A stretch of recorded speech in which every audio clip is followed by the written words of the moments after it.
नमस्कार दोस्तों, स्वागत है आपका क्लास 10th यूट्यूब चैनल में। जैसे कि हम लोग बात करेंगे, आज मेरा फर्स्ट दिन है क्लास 10th के लिए। तो हमने मैथ का पहले वृत्त पढ़ना स्टार्ट है, क्योंकि पहले वृत्त ही पढ़ना स्टार्ट किए हैं हम लोग। तो हमने सोचा है वृत्त के अंदर जाने से पहले वृत्त के सारे सूत्र को इकट्ठा कर लेंगे। उसके बाद वृत्त के अंदर जाएंगे। उसके बाद जितने भी सारे प्रश्न हैं, डाउट क्लियर सब करेंगे। तो वीडियो को लास्ट तक देखिए। चलिए वीडियो को शुरू करते हैं।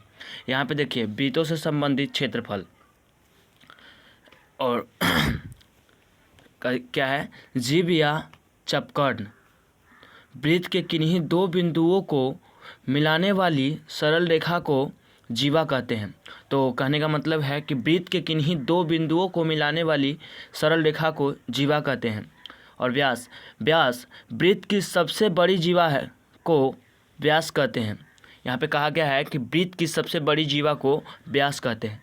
आयत चाप वृत्त की परिधि के अंश को चाप कहते हैं। यहाँ पे कहा गया है चाप को, वृत्त की परिधि के अंश को चाप कहते हैं।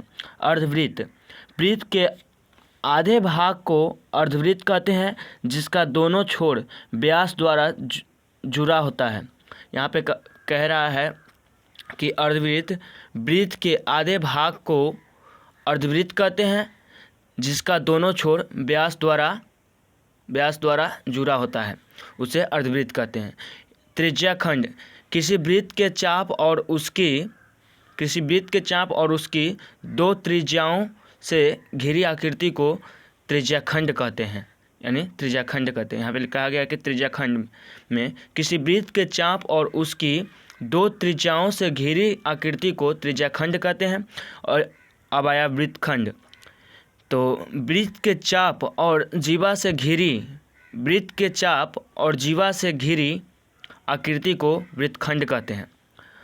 अब आ गया एक केंद्रीय या समकेंद्रीय। यहाँ पे 100 पे ऊपर अनुस्वार है, थोड़ा सा लिखने में थोड़ा सा गलती हो गया है, 100 पर अनुस्वार है।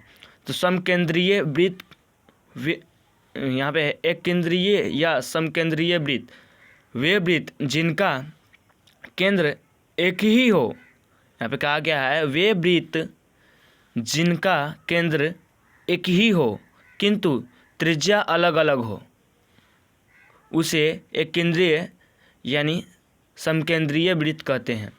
उसका उदाहरण के तौर पर ये ले लीजिए, पूरा गोल में ये अंदर वाला गोल है, उसमें थोड़ा सा है, ये वाला है, ये कहीं भी जा सकता है, किसी भी साइड में पूरा होगा एक तरफ से और एक अंदर होगा। और आते इधर, वृत्त किसी बिंदु के चारों ओर समान दूरी पर खींची गई वक्र रेखा से घिरी आकृति को वृत्त कहते हैं।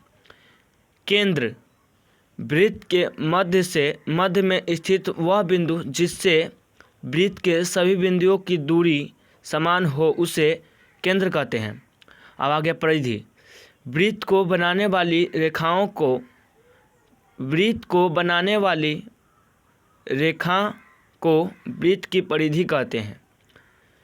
त्रिज्या वृत्त के केंद्र से परिधि को मिलाने वाली रेखा को त्रिज्या कहते हैं।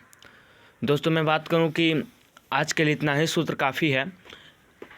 पहले हमको ये शुरू में बोलना चाहिए था, लेकिन इनके बजाय ये बोल दिए हैं।